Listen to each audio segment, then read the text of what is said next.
In Psalm 139 vra Dawid, waarheen sou ek vlug om aan die teenwoordigheid te ontkom? Klim ek op na die hemel? Is U daar? Gaan lê ek in die doderyk? Is U ook daar? Vlieg ek na die ooste of gaan woon ek in die verre weste? Ook daar lei U hand my, hou U regterhand my vas. So ons glo dat God by ons teenwoordig is. Dis wat die skrif ons leer.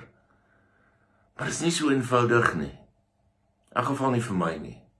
Wens jy ook soms dat die Here homself duideliker sal wys? Miskien af en toe uit die wolke sal neerdal, of die een of ander groot wonderwerk sal doen, sodat jy hom beter kan sien. Voel dit ook baie keer vir jou asof God baie ver is. Jy wil hom regtig vind, maar hy is nie daar nie. En dis nie dat dit altyd so is nie. Daar's dae wat jy voel, die Here is regtig naby aan jou. Jy het 'n lied in jou hart. Jy bid en jy glo dat God dit hoor en dat hy gaan antwoord. Jy vind dat dit 'n goeie ding is om te lewe, want die Here is by jou en saam met jou en alles gaan net baie goed met jou. Maar daar's daardie ander dae, die moeilike dae, waar dit vir jou voel, God is so ver.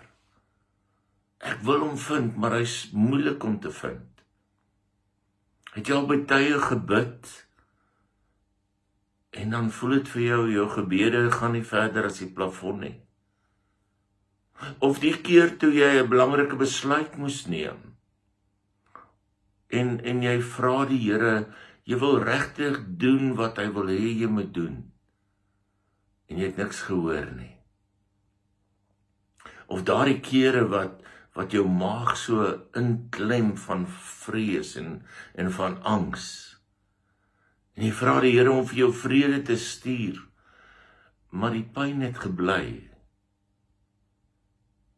Jy praat met die Here, maar hy is stil. Jy het gebid, maar geen antwoord gekry nie. En jy het hierdie ervaring dat God nie teenwoordig is nie. Jy het al hierdie vrae, maar jy kry geen antwoorde nie. Het dit al ooit met jou gebeur? En dis veral wanneer 'n mens in krisisse is, dat jy hierdie vrae vra, waar is God? Hoekom antwoord hy my nie?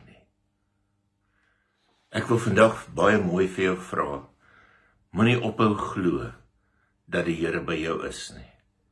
Dawid skryf in Psalm 23, selfs al gaan ek deur donker dieptes, sal ek nie bang wees nie, want U is by my. Jesus self wat mens geword het onder ons kom woon, Immanuel, en hy self beloof dat hy elke dag by ons gaan wees, sonder onderbreking. Matteus 28 vers 20, hy sê, en kyk, ek is met julle al die dae tot aan die volëinding van die wêreld. Een van die verse waarmee ek self groot geword het, en wat vir my belangrik is, kom in sowel die Ou Testament as in die Nuwe Testament voor. Hebreërs 13 vers 5.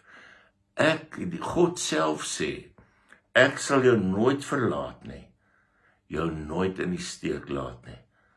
God laat ons nooit alleen nie. Moenie dat jou emosies jou laat glo dat God nie by jou is nie.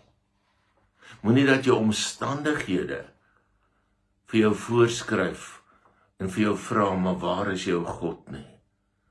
Hy is by jou, hy is in jou. Hy is reg daar by jou in elke omstandigheid. Hy wil jou bemoedig, hy wil jou vertroos, ophelp, laat glo, laat sing, jou weer in verwondering laat leef. Ons moet hom net begin raak sien. Hy is baie nader as wat jy dink. Amen.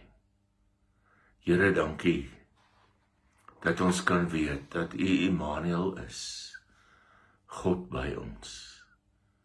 En dankie dat U die Heilige Gees vir ons gegee het, God in ons. Dankie dat ons kan weet, maak nie saak wat met ons gebeur nie, waar ons is nie, U is by ons teenwoordig. En al verstaan ons nie ons omstandighede nie, al verstaan ons nie alles wat met ons gebeur nie, dankie dat ons soos Asaf van Psalm 73 kan uitroep. Dis vir my goed om te weet dat God naby my is. Help ons ook om so te lewe. Laat ons vashou aan U beloftes. Ons bid dit in Jesus se naam. Amen. Mag die Here vir jou seën, mag jy bewus word van sy teenwoordigheid ook in jou lewe. En kyk mooi na jouself. Ons gesels weer 'n volgende keer. Totsiens.